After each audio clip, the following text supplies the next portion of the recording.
कोई भी इच्छा 3 बार बोलने से ही उसी समय पूरी होगी, और वो भी ब्रह्म मुहूर्त में। सुबह आपके उठते ही जो इच्छा आप 3 बार बोलेंगे, वो उसी समय ब्रह्म मुहूर्त में आपकी पूरी हो जाएगी। अब सबसे पहले सभी के मन में ये सवाल उठ रहा होगा, पहला सवाल ये होगा कि यार ऐसे कैसे हो सकता है कि उसी समय इच्छा पूरी हो जाए। या कुछ लोग ऐसा सोचते होंगे, चलिए ट्राई करने के लिए ही इसी टेक्निक को अपन अपना लेते हैं। तो फ्रेंड्स, आपको मैं एक बात क्लियर कर देना चाहती हूँ, किसी भी टेक्निक को अपनाने से पहले उसके लिए आपको विश्वास क्रिएट करना होगा। कोई भी टेक्निक, कोई भी तरीका आप अपनाएं, उसके लिए पहले विश्वास बनाएं। अपने मन में ये विश्वास मजबूत करें कि हाँ, ये टेक्निक काम करती है। अगर आप नेगेटिव सोचेंगी तो कोई भी टेक्निक काम नहीं करेगी। तो आप केवल ट्राई करने के लिए या ऐसे सोचें कि भाई ठीक है, चलिए देखते हैं, ट्राई करके देखते हैं, तो वो टेक्निक काम नहीं करेगी। आप पूरे विश्वास बना के रखें, हाँ ये टेक्निक काम करेगी ही, तो ही वो टेक्निक काम करेगी। तो आपको करना क्या है, जब भी आप सोकर उठ जाएं 3 से 5 बजे के बीच अगर आप उठ जाएं तो बेहतर होता है, क्योंकि ये होता है ब्रह्म मुहूर्त। और इस समय आपका अवचेतन माइंड बिल्कुल एक्टिव रहता है, यानी कि आपका सबकॉन्शियस माइंड एक्टिव रहता है और इधर उधर की बातें आपके दिमाग में नहीं आती हैं, एकदम क्लियर रहता है दिमाग। इस वक्त जो भी आप परमात्मा से मांगते हैं वो इच्छा आपकी अवश्य ही पूरी होती है।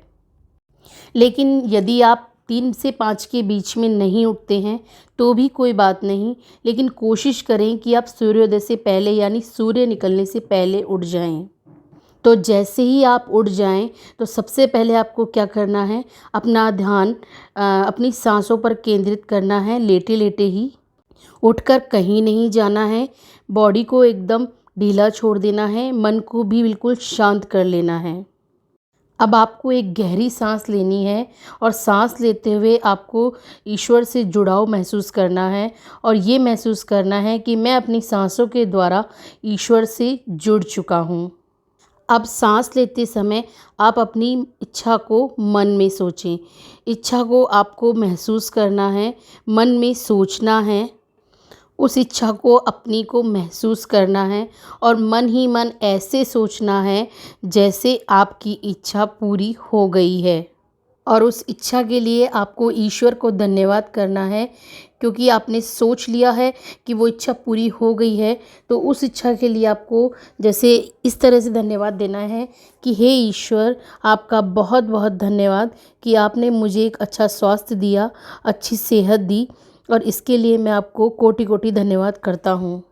या अगर आपको जॉब के लिए बोलना है तो आप इस तरीके से बोल सकते हैं, हे ईश्वर, मुझे मेरी मनपसंद जॉब देने के लिए आपको बहुत बहुत धन्यवाद।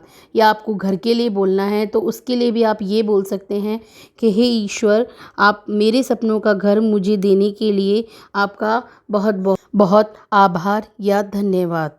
ऐसा आपको 3 बार करना है। पहले गहरी सांस लेते हुए अपनी इच्छा को मन ही मन सोचना है जैसे वो पूरी हो गई है, और सांस छोड़ते वक्त ईश्वर को धन्यवाद करना है अपनी इच्छा को पूरा करने के लिए। आपकी इच्छा अभी पूरी नहीं हुई है, लेकिन फिर भी आपको मन में ऐसा मानना है कि आपकी इच्छा पूरी हो चुकी है। अब इससे होगा क्या, जब आप सांस लेते वक्त और छोड़ते वक्त अपनी इच्छा को बोलते हैं, सोचते हैं, और उस वक्त आपके मन में कोई दूसरा विचार नहीं आता है, तो आप अपने मन की बात एकाग्र होकर उस परम शक्ति तक पहुंचा सकते हैं। और जब आपकी बात उस परम शक्ति तक एक बार पहुंच गई तो आपकी इच्छा पूरी होकर रहेगी। तो अब आप इस टेक्निक को फॉलो करके देखिए और फिर देखिए कैसे आपकी लाइफ में मैजिक होता है, कैसे आपकी लाइफ में चेंजेज होना शुरू हो जाते हैं। जय श्री राम।